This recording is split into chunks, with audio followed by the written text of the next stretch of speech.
Okay, punta naman tayo sa susunod nating tools which is C60MA. Ginagamit natin to identify the direction again, kung uptrend ba siya, downtrend, o kaya naman ay nagko-consolidate. Tinitignan ko rin to minsan sa daily. Ang problema, masyado siyang malayo kung manonotice nyo, no? So yung distance niya napakalayo. Kaya tumatalon agad ako sa 1 hour time frame. Dito medyo realistic na siya. 300, 400 pips kaya, lalo na kung may news or volatile si market. So dito manonotice nyo mga boss sa 1 hour, no? Kitang-kita nyo na kagad yung ganda ng itsura ni 60MA.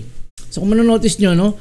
From here, May 5, Monday, nakita nyo dito nagkaroon siya ng touch sa area na to, nag-touch yung price sa 60MA, and then after that, boom, diretso siya pataas. So, ibig sabihin ko, no, hanggang ngayon, uptrend pa rin si gold, no? Although merong mga drop na nangyari kagaya nito, no? Dahil na-reach yung kanyang resistance maybe, no, somewhere here.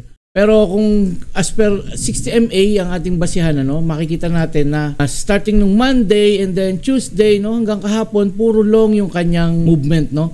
And now Wednesday, no, tong araw na to May 7, possible na may continuation pa rin to, not until mag-meet sila ng price diyan and then magkaroon ng shift or mag-reverse si 60MA sa taas and then mapunta naman sa ilalim yung mga candles. Pag napunta sa itaas yung 60MA, then change mindset tayo. Going down naman ang possible na maging direction ni market. So, ganun ka-basic lang sa 1 hour. And ito, malupit na paggamit natin sa 60MA sa 3 minutes.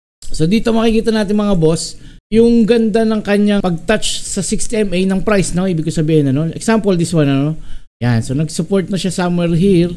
Then, after that, kitang-kita natin yung linis ng kanyang run-up, So pag ganitong mga movement, wag natin to ikina-counter trend. Ang thinking lang natin dito is to ride the long. And again, kung medyo choppy siya, o kaya naman yung nasa gitna yung 60MA and then yung price naglalaro, magulo siya, hindi niya alam kung sa ilalim ba siya, sa itaas ba siya, sa ilalim, sa taas, and then all of the sudden sa taas pala talaga, Pagka ganitong mga senaryo naman, ibig sabihin lang nito, mabilis natin ma-identify si market na nasa range siya or nagko-consolidate at the moment, So, ibig sabihin, hindi siya uptrend, hindi siya downtrend. So, manonotice nyo to mga boss, na linis, After na nagte-test or nagre-retest sa area na ito, 1, 2, and then boom, nag-drop siya, Ang linis mga boss. So, ganun ka-basic natin magagamit si 60MA sa 3 minutes. Okay, so para mas juicy pa. So let's say sa 1 hour nakita natin itong big candle na to sa area na to, let's say this one na 7 o'clock, 8 o'clock, 9 o'clock, sa mga area na yan, start tayo 7 o kaya 8. Punta ka kagad ng 3 minutes, nasa taas si Sago, So 7 o'clock daw, mga area na to, nasa taas na si Sago sa 1 hour. So let's say dinatnan mo to around 7:15. Paano yan, Kuya Diz, sa ilalim si Sago, nasa taas si 60MA. Yan ang pag-uusapan natin sa susunod na video.